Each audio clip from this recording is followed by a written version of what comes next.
everyone, this is Mole Mama, and we're a week away, or 10 days or so away from Thanksgiving, and I am making some homemade turkey stock today. I really prefer to make my own stock, and it's super easy to make.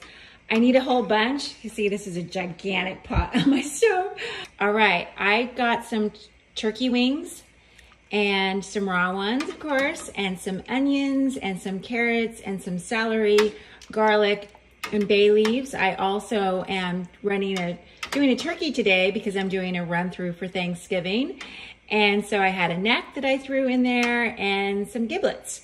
So when this is done, which is almost now, I'm gonna pull out all those ingredients. You can see I have one of those cool pots, and I'll just be left with all of this stock. So what I don't use today, I can throw in the freezer, in Ziploc bags, or in the refrigerator. But again, one of the things about buying stock is a lot of them have a lot of added salt and other ingredients. And when you make it yourself, oh my gosh, my whole house smells amazing. Again, it's super easy. And I just put this in this pot and I've let it cook for about 2 hours.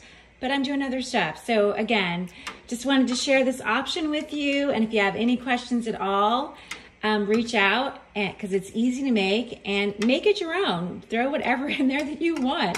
But stock is always a good thing to have on hand, and it actually saves you a whole bunch of money to make it on your own.